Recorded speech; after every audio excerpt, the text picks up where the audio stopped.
India কিন্তু সব আমাদের বর্ডারের চারিদিকে কিন্তু তারা ফেন্সিডিল ফ্যাক্টরি বসাইছে। এটা তাদের গোয়েন্দা সংস্থায় এই জিনিসটা করাইছে, এটা সরকারিভাবে করাইছে। কিন্তু এটা যে এমন না যে সলিমুদ্দিন গিয়া ফেন্সিডিলের ফ্যাক্টরি করছে, না, তারা সরকারে অনুদান দিয়ে এই ফেন্সিডিল ফ্যাক্টরি করেছে সব বাংলাদেশ ভিতরে ঢুকিয়া, যাতে আমাদের ছেলে মেয়েদের নষ্ট করা যায়, ওটার লাগি করছে। এটা তর্ক করার কোনো উপায় নেই, ইট ইজ এ ফ্যাক্ট। নাহলে আপনি আমার গোগা ইন্ডিয়ার আর কোনো জায়গায় তো ফেন্সিডিল ফ্যাক্টরি নেই, সব ফেন্সিডিল ফ্যাক্টরি খালি আমাদের বাংলাদেশ বর্ডারের চারিদিকে নেই। পাকিস্তান বর্ডারে আসেনি তারা কোনো ফেন্সিডিল নাই, মারিয়া কাটিয়ে শেষ করে লাগবে একেবারে পাকিস্তান বর্ডারে কোনো ফেন্সিডিল নাই,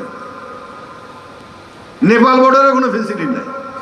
ফেন্সিডিলের কারখানা শুধু সারা বাংলাদেশের ঘুরাইয়া ৪,৫০০ কিলোমিটার বর্ডারের চারিদিকে। কে করছে?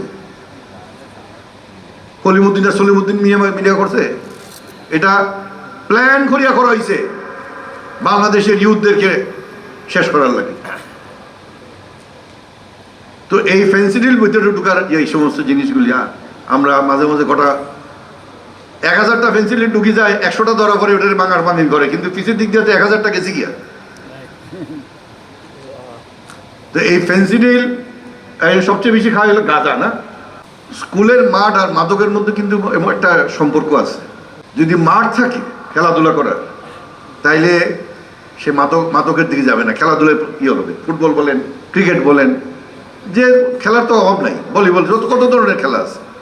হ্যাঁ, আমাদের এখানে ফুটবল ক্রিকেট বেশি খেলা হয়।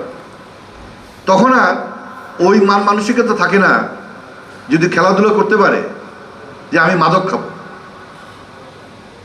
তার মাইন্ডসেট তখন খেলাধুলার উপরে কনসেন্ট্রেটেড হচ্ছে। বাট খেলাধুলা কিছু নাই, idle mind is a devil's workshop বলে একটা ইংরেজি শব্দ আছে। বেকার মগজ শয়তানের হেডকোয়ার্টার। তো খেলা নাই, ধুলা নাই, কিছু নাই। এখন অবশ্য আরেকটা জিনিস আছে, খেলাধুলা না থাকলে আফটার অল ফেসবুক তো আছেই, তাই না?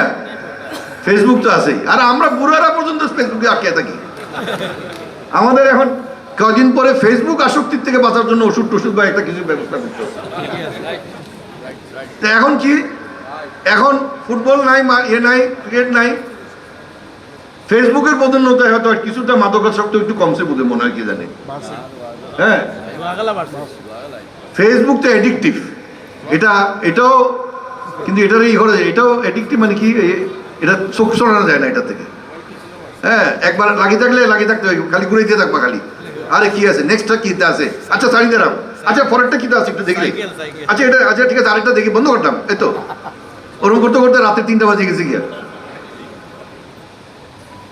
তো খেলার যদি একটা ইয়ে থাকে আমাদের এখানে, আপনারা দেখছেন আমাদের প্রধানমন্ত্রী যে প্রত্যেক উপজেলায় যাতে একটা ভালো খেলার মাঠ হয় সেই ব্যবস্থা সরকার করার প্রয়াস নিচ্ছে ইয়েতে, এবং এটা একটা দাবি দেওয়া আছে আমাদের এখানে। দাবি দেওয়া আছে ইউনিয়ন লেভেলে। ইনফ্যাক্ট একটা ইউনিয়নে, প্রতি ইউনিয়ন জায়গা জমির তো অভাব নাই, তো একটা প্রতি ইউনিয়নে ভিতরে আমরা একটা ভালো খেলার মাঠ যদি আমরা তৈরি করি, সবাই এসে ওখানে খেলবে। ইয়েতে ফুটবল, কারো যার যে দিন আছে ফুটবল ক্রিকেট যেটা খেলার ব্যবস্থা হবে। সো খেলার মাঠের সাথে মাদকের একটা যোগসূত্র আছে, যে খেলার মাঠ কিন্তু মাদক কমাইতে পারে। খেলার মাঠ এই ধরনের আরো অনেক বেশ উপদেশ আসছে যারা ইয়েটি দিয়েছে, যারা এফেক্টেড বোল্ডেড পার্টি। এবং এই যে এখানে বলছে যে ইন্ডিয়া থেকে যে ফেন্সিডিল আসতেছে, হ্যাঁ, ইয়াবা আছে, গাঁজাটা কি ফর্মে হয় আমি ঠিক জানি না, মানে সিগারেটের ফর্মে নাকি? হ্যাঁ, মানে গাঁজা কি পাউডার না ইয়ে কোনো পাতা? আমি তো আকাল মানুষ বা এগুলি গাঁজা মোজা এগুলো কোনো সময় দেখি নাই, আর আইডিয়াও নাই আমার। গাঁজাটা পাউডার না পাতা আমার ঠিক খেয়াল নাই, পাতা। তো এই যে পাতা গাজার পাতা, এই গাজার পাতাগুলি কই থেকে আসে? আমাদের এখানে কিছু হয় সামান্য, বাট এগুলো বর্ডারের ওদিক থেকে আসে না। তো এইগুলির ব্যাপারে আমাদের যদি সচেতন হতে হবে আমাদের বর্ডার ফোর্সকে এবং আমাদের পুলিশ ফোর্সকে এগিয়ে